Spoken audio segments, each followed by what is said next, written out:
Salut, c'est Marie-Noëlle Yoder pour Bible Tunes, la Bible pour ton quotidien avec Dieu.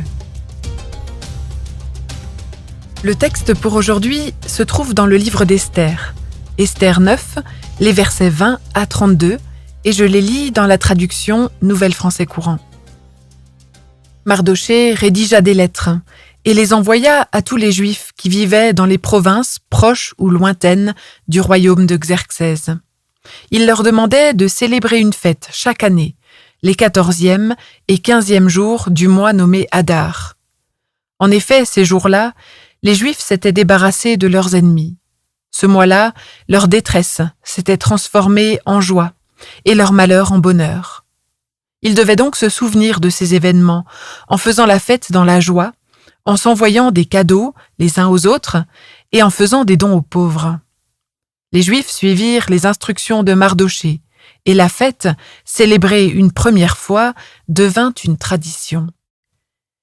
Car Aman, fils de Hammédatha, descendant d'Agag, l'ennemi des Juifs, avait décidé d'exterminer ceux-ci. Il avait tiré au sort, appelé Pourim, pour fixer le jour de leur extermination. Mais Esther alla trouver le roi, et celui-ci ordonna, après lecture des annales, de faire subir à Aman le sort affreux qu'il avait prévu pour les Juifs. C'est ainsi que Aman et ses fils furent pendus à une potence. Voilà pourquoi on appelle ces jours de fête les Pourim, d'après le pluriel du mot qui signifie sort. À cause des instructions de la lettre de Mardochée, ainsi que de tout ce qu'ils avaient vu et subi eux-mêmes, les Juifs instituèrent une tradition valable pour eux-mêmes, pour leurs descendants et pour tous ceux qui se feraient juifs. Ils devraient fêter sans faute ces 2 jours chaque année à la date fixée. Dès lors, dans toutes les générations à venir, chaque famille juive de chaque province et de chaque ville du royaume devra fêter les jours des Pourim. Il faudra que les Juifs et leurs descendants n'interrompent jamais cette tradition et n'oublient pas ce qu'il s'est passé. La reine Esther, fille d'Abihaïl, et le Juif Mardochée écrivirent une seconde fois pour confirmer avec toute leur autorité la lettre concernant les Pourim. Ces lettres furent adressées à tous les Juifs dans les 127 provinces du royaume de Xerxès. Elles contenaient des vœux de paix et de sécurité. Elles recommandaient aux Juifs de fêter les Pourim à la date fixée selon les instructions d'Esther et de Mardochée. La décision en était prise pour eux et pour leurs descendants, comme celle concernant les jeûnes et les lamentations. Ces ordres d'Esther confirmaient l'institution de la fête des Pourim, et on les mit par écrit dans un livre. Les Juifs se sont débarrassés de leurs ennemis, et cette victoire, ils veulent s'en souvenir et s'en réjouir. Ils ne veulent pas seulement fêter une seule fois, mais continuer à fêter cela pendant des générations. Ce dont les Juifs veulent se souvenir, ce n'est pas la vengeance et la mort, mais la vie et la délivrance.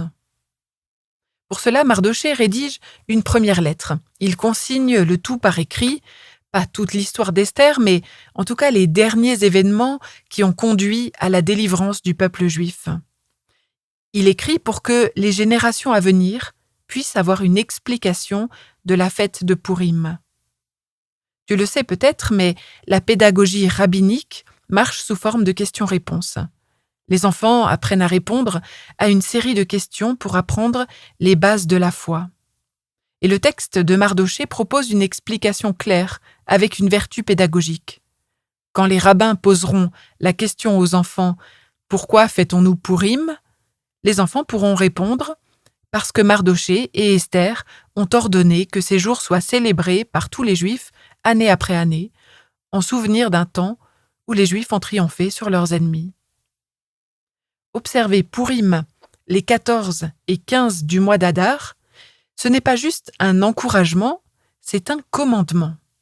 Pourim, c'est une fête populaire que la plupart des chrétiens ne fêtent pas, mais qui a un grand succès parmi les Juifs jusqu'à aujourd'hui. Ce jour-là, on lit le livre d'Esther en entier à la synagogue, et ça en fait le livre le plus lu de toute la Bible hébraïque. Chaque fois que le nom de Haman est prononcé, les participants le huent et couvrent son nom de bruits de crécelles. L'histoire est souvent théâtralisée. Les déguisements et les masques sont très présents, un peu comme une sorte de carnaval. Dans le livre d'Esther, il y a beaucoup de retournements. L'orpheline devient reine, le pauvre devient puissant, le puissant est humilié, etc.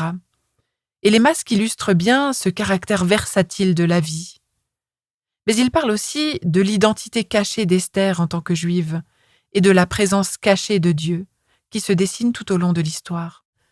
Pourim, c'est aussi un moment où on s'envoie, où on s'offre des friandises, comme par exemple les oreilles de Haman. Tu pourras trouver la recette sur Internet si tu es de celles et ceux qui aiment prolonger les histoires bibliques et les méditations par le goût.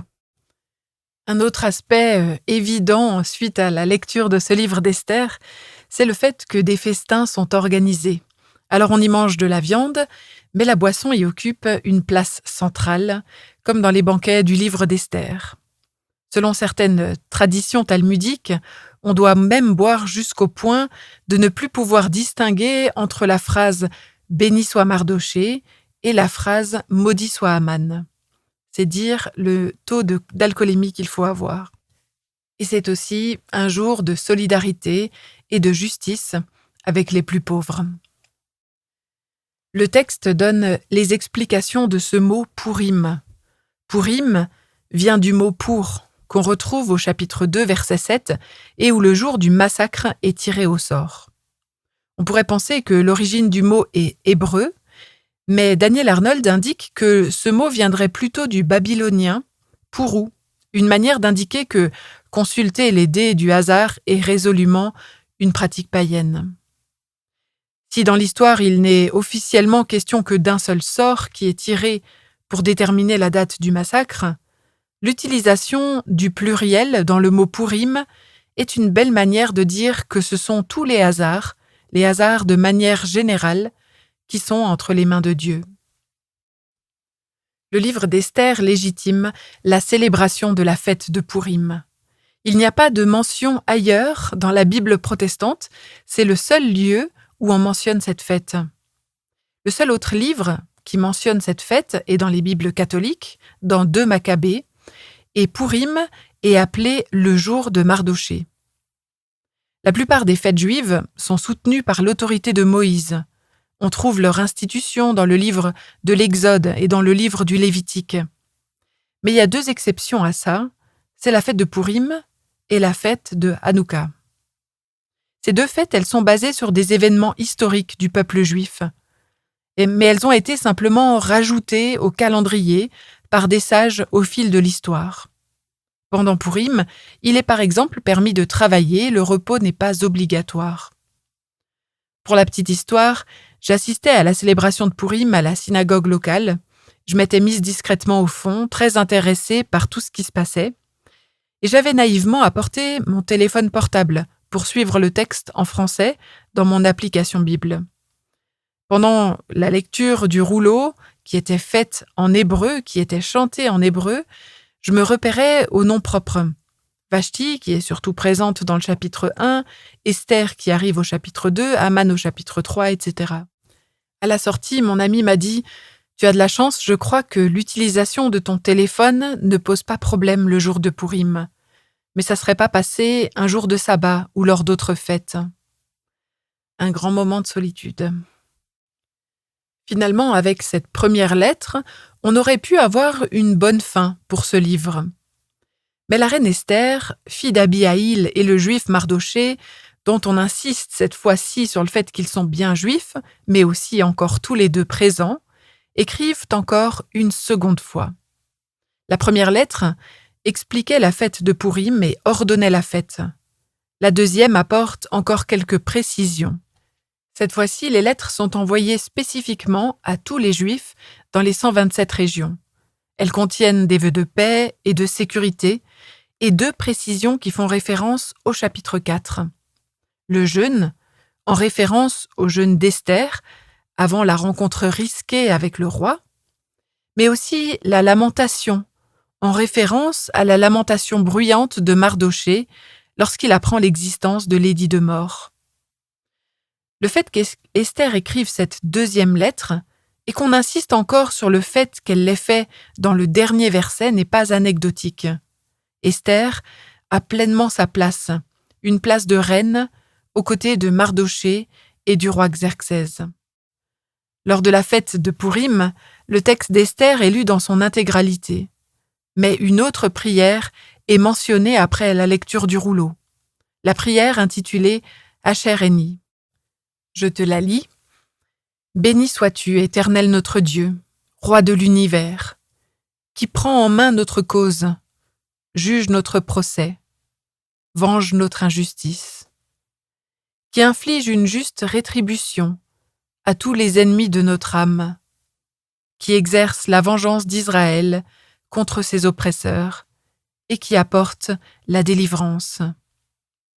Béni sois-tu, Éternel, qui venge Israël de tous ses ennemis et qui sauve. L'histoire d'Esther, elle est ambivalente quant à la question de la gestion du pouvoir et de la violence. Elle contient une forme d'avertissement. Les abusés peuvent devenir les abuseurs. Le pouvoir peut être une tentation qui tourne au drame. Certains ont utilisé l'action d'Esther et de Mardochée pour légitimer des actions violentes. Mais la fête de Pourim axe la mémoire sur la vie, sur le repos, sur la paix et la joie. Et c'est de ça dont il faut se souvenir. Au IVe siècle, au tout début de l'Église, Athanase a écrit une prédication pour Pâques. Il y parle de la fête de Pourim, comme un exemple parmi d'autres, qui parle de la délivrance apportée par Dieu à celles et ceux qui sont esclaves. Il fait le lien entre la délivrance apportée par Dieu à Pourim et celle apportée par le Christ sur la croix. À travers sa mort et sa résurrection, Jésus a libéré son peuple des puissances de l'esclavage. En Christ, le festin auquel nous sommes invités pour célébrer cette victoire n'est pas juste celui d'un jour ou deux, mais celui de l'éternité. Et ça, ce n'est pas juste une vue de l'esprit. Ça a de quoi nous remplir de joie, de paix et de reconnaissance. Merci de m'avoir écouté sur Bible Tunes et au plaisir de poursuivre ce parcours avec toi dans un autre épisode.